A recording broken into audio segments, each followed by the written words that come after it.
नमस्कार दोस्तों, मैं विनीत सर। कैसे हो? स्वागत है आपका Vineet sir physics chemistry coaching classes के अंतर्गत। आपके लिए एक बहुत महत्वपूर्ण टॉपिक गॉस प्रमेय यानी गॉस थ्योरम, ये हर बोर्ड परीक्षा में पूछे जाने वाला प्रश्न है। यहाँ गॉस प्रमेय क्या है और इसकी उत्पत्ति कैसे हुई, इसे सिद्ध करना होता है। तो हम पहले एक गॉस नाम का जो साइंटिस्ट हुआ था उसने हमें बताया था कि कोई भी करंट होता है यानी कोई भी आवेश होता है, उस आवेश का अगर उस आवेश को किसी भी एक बंद पृष्ठ के अंदर जो ऐसा पृष्ठ चारों तरफ से बंद है, उस आवेश को किसी बंद पृष्ठ के अंदर रख दिया जाए तब उसका फ्लक्स क्या होता है। तो उसके बारे में कुछ उन्होंने अपनी अवधारणा दी, उसी को गॉस प्रमेय कहा गया।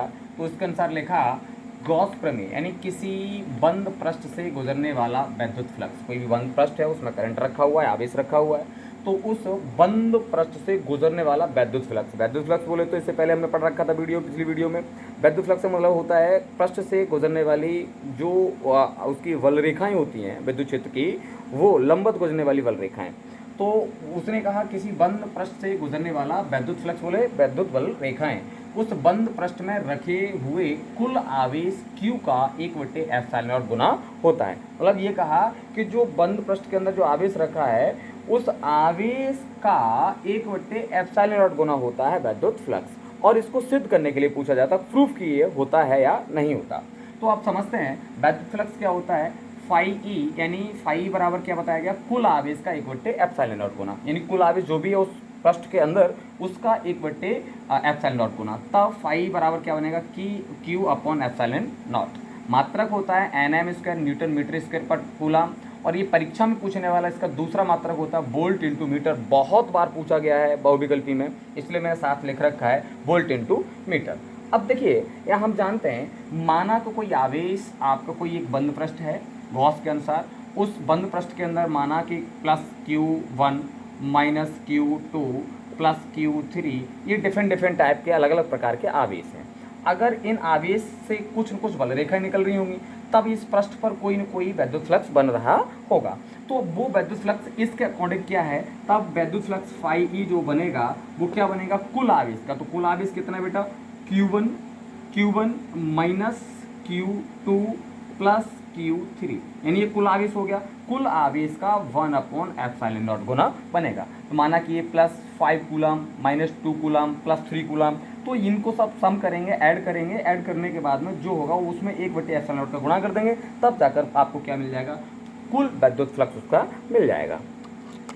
देखो अब इस गॉस थ्योरम का उत्पत्ति कैसे होता है, इसे सिद्ध कैसे करते हैं कि ये जो वैद्युत फ्लक्स फाई ई होता है वो Q/ε0 होता है। देखो माना कोई आपने आवेश ले लिया गॉसी पृष्ठ के हिसाब से, ये आपका गॉसियन पृष्ठ है बेटा, ये क्या है गॉसियन पृष्ठ है। ये कोई गॉसियन पृष्ठ है, मतलब कल्पना की गई है, माना कि कोई आवेश रखा हुआ है। ये इस आवेश के कुछ r दूरी पर, यहाँ से लेके यहाँ तक r दूरी पर एक गॉसियन पृष्ठ की कल्पना की गई है। अब इससे ये विद्युत बल रेखाएं चारों तरफ क्या होंगी, निकलेंगी। तो अब विद्युत बल रेखाएं निकलेंगी तो इनकी तीव्रता, जो विद्युत क्षेत्र की ये तीव्रता है, ये इंटेंसिटी है, वो इस दिशा में होगी। तो माना कि इस पृष्ठ के किसी अल्पांश क्षेत्रफल, छोटे से क्षेत्रफल से गुजरने वाला जो विद्युत क्षेत्र की तीव्रता है वो, और उस अल्पांश क्षेत्रफल का जो क्षेत्रफल सदिश है, वो क्षेत्रफल सदिश क्या होता है, उसके लंबवत होता है। तो क्षेत्रफल सदिश और ई, इन दोनों के बीच दोनों की दिशाएं जब समान होंगी, एक ही दिशा में होंगी, तब थीटा बराबर क्या होगा, 0 अंश होगा। थीटा बराबर कितना होगा, 0 अंश होगा। तब इस हिसाब से अब हम क्या करेंगे, अपना इस फॉर्मूले को प्रूफ करेंगे। तो माना Q आवेश से r दूरी पर, यानी Q आवेश से r दूरी पर एक गॉसियन पृष्ठ की कल्पना की गई है, ये वाला। इसके पृष्ठीय क्षेत्रफल, ये अब इसका पूरा पृष्ठ है ना, इसके पूरे पृष्ठीय क्षेत्रफल से विद्युत क्षेत्र की तीव्रता क्या होती है, हम जानते हैं 1/4πε Q/r²। इसको समीकरण नंबर 1 दे देते हैं। अब हम देखते हैं, लिखते हैं कि अल्पांश पृष्ठीय क्षेत्रफल द्वारा वैद्युत फ्लक्स। अल्पांश बोले तो सिर्फ इतने से तो लिखेंगे अल्पांश क्षेत्रफल द्वारा उत्पन्न वैद्युत फ्लक्स। अब अल्पांश है, समझेंगे, अल्पांश है तो वैद्युत फ्लक्स जो होगा, ये जो फाई ई जो होगा वो बेटा कैसा होगा, अल्पांश होगा, डी होगा, छोटा होगा। तो इसके लिए आपका फाई बराबर क्या होता था, ई ए कॉस थीटा होता था, लेकिन यहाँ पर ए आपका क्या है, अल्पांश लिया गया। क्या लिया गया, अल्पांश लिया, अल्पांश क्षेत्रफल लिया ना, तो अल्पांश लिया, इसलिए ए को डी ए लेना पड़ेगा। तब क्या लिखेंगे बेटा, यहाँ पर ई और उसके बाद क्या लिया जाएगा, यहाँ पे डी ए कॉस थीटा, क्योंकि अल्पांश क्षेत्रफल के लिए ले रहे हैं इसलिए इसका फ्लक्स भी अल्फांश होगा, यानी क्षेत्रफल अल्पांश तो फ्लक्स भी अल्फांश होगा। अब आगे इसको हम करते हैं। अब यहाँ पर इसको हमने एक फॉर्मूला दिया था, फाई बराबर ई ए कॉस थीटा, उसी से ई, अब ए यहाँ पर क्या है आपका, यहाँ पर अल्पांश है। अब लेते हैं संपूर्ण पृष्ठ से गुजरने वाला वैद्युत फ्लक्स, संपूर्ण जो है क्षेत्र से पूरे से गुजरने वाला वैद्युत फ्लक्स जो होगा वो क्या कहा जाएगा, वो कहा जाएगा फाई ई कुल। बेटा फाई ई कुल कहा जाता है। अब इसको हम एक चीज़ और कह सकते हैं, अब हम जो देखो ये है, अब इसको भी हम कुल कहना चाहें, इसको भी कुल कहना चाहें तो हम क्या करेंगे, फाई ई, अभी क्या ये अल्पांश है, अगर हमने इसके आगे डी लगा दिया तो इसका मतलब ये अल्पांश है। लेकिन अगर हम इसको समाकलित कर दें, क्या कर दें, समाकलन का मतलब होता है इकट्ठा करना, समाकलित कर दें तो छोटे छोटे जो डी फाई छोटे छोटे टुकड़ों में था वो इकट्ठा हो जाता, तो ये समाकलित हो गया। और वो भी किसके लिए, गोलीय पृष्ठ का, यानी एक चिन्ह लग गया ना गोला, गोलीय पृष्ठ का समाकलन। तो ये फाई ई कुल या आपका समाकलन डी फाई ई ये इक्वल होगा, तब क्या रख दिया जाएगा, यहाँ पे क्या रख दिया जाएगा आपको, यहाँ पे आपको इसको थोड़ा ध्यान रखना है, कुल मिलाकर इसको फुल लिखेंगे तो ई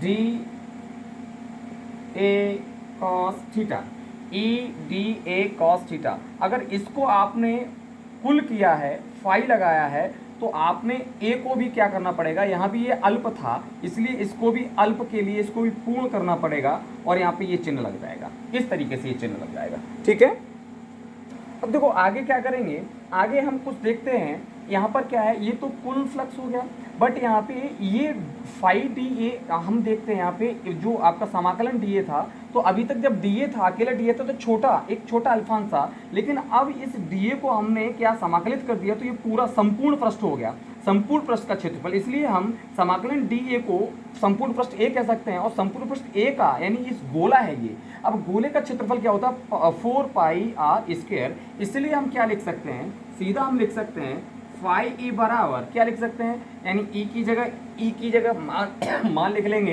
1/4 pi epsilon naught Q upon R square. अब उसके बाद आप क्या लिखेंगे, ई की जगह, अब इसकी जगह वैल्यू क्या रखेंगे, ए, और ए का मान कितना होता है 4 पाई आर स्क्वायर। शायद देख नहीं रहा होगा, जूम करके देख लेना प्लीज़। अब इस आर स्क्वायर से इस आर स्क्वायर को काट देंगे, इस 4 पाई से इस 4 पाई को काट देंगे, तुम्हारा कहाँ बचेगा, मैं थोड़ा इधर लिखता हूँ, ऊपर लिख देता हूँ, दिख जाएगा। तो अब क्या बचा बेटा, फाई ई बराबर क्यू अपॉन एप्सिलॉन नॉट, और यही हमें सिद्ध करना था। तो एक बार फिर रिपीट करते हैं, देखते हैं कि अगर क्यू आवेश से आर दूरी पर कोई आपने गॉसी प्रश्न की कल्पना की है, वहाँ पर आपका ई और ए दोनों एक ही दिशा में, तो थीटा बराबर 0 हो गया। अब देखना यहाँ थीटा बराबर 0 हुआ, इसलिए कॉस थीटा की जगह कॉस हमने क्या माना था, कॉस 0 मान लिया, और कॉस 0 का मान होता है 1, इसलिए हमने यहाँ पे वैल्यू रखा ही नहीं। हालांकि हम अगर रखना चाहें तो यहाँ पे 1 रख देंगे और 1 का वैल्यू उतना ही आएगा। अब देखें तब वैद्युत क्षेत्र की तीव्रता क्या होती है, आपका के क्यू आर स्क्वायर, के का मान होता है 1/4 पाई एप्सिलॉन नॉट, हमने यहाँ पे रख दिया। अब अल्पांश क्षेत्रफल द्वारा उत्पन्न वैद्युत, सिर्फ इतने क्षेत्रफल के द्वारा उत्पन्न वैद्युत फ्लक्स क्या होता है, डी फाई ई बराबर E D A cos theta. D A क्यों रखा, अल्पांश क्षेत्रफल के लिए। अब संपूर्ण पृष्ठ गुजरने वाला, संपूर्ण पृष्ठ से पूरे पृष्ठ से गुजरने वाला फ्लक्स क्या होगा, वो होगा फाई ई कुल यानी पूरे का, या फिर इसको मैं लिख सकता हूँ समाकलित डी फाई ई, यानी डी फाई का मतलब छोटा और समाकलन हो गया, तो इसका मतलब डी फाई टोटल इकट्ठा हो गया तो कुल हो गया, उसको लिख सकते हैं ई। अब इसको भी हमने डी ए को भी इसी रूप में लिखेंगे, समाकलन डी ए यानी ये भी ए के बराबर हो गया कॉस थीटा। हमने यहाँ लिखा भी है समाकलन डी ए यानी ए के बराबर है, जिसका मतलब होता है क्षेत्रफल 4 पाई आर स्क्वायर, क्योंकि गोला लिया गया है ना, वृत्त नहीं गोला, इसलिए 4 पाई आर स्क्वायर। तो फाई ई बराबर 1/4 pi epsilon naught Q upon R square into 4 pi R square से स्क्वायर कट गया, 4 पाई से 4 पाई कट गया, अब क्यू बटे क्या बचा एप्सिलॉन नॉट। इस प्रकार से ये आपका थ्योरम प्रूफ होता है। उम्मीद करता हूँ कि ये थ्योरम आपको समझ में आया होगा, क्योंकि लोग इसको बड़ा लेंथी कराते हैं, किताबों में बड़ी लेंथी दी है, लेकिन इस थ्योरम को बहुत शॉर्ट कराया है और हर बोर्ड परीक्षा में पूछे जाने वाली थ्योरम है ये, उत्पत्ति भी पूछी जाती है। उम्मीद करता हूँ समझ में आया होगा। इसलिए आपसे मेरा विनय है कि अगर आपकी समझ में आया है तो इसको लाइक और सब्सक्राइब करके मेरा मनोबल अवश्य बढ़ाएं, जिससे और भी बड़े आपके जो व्यंजक हैं और भी आपके निगमन हैं उनको शॉर्ट फॉर्म में लाकर मैं आपको दे सकूं, जिससे आपके लिए फ़ायदा हो, आप बेनिफिट उठा सकें बोर्ड एग्ज़ाम में और मुझे भी काम करने की प्रेरणा मिलती रहे। धन्यवाद।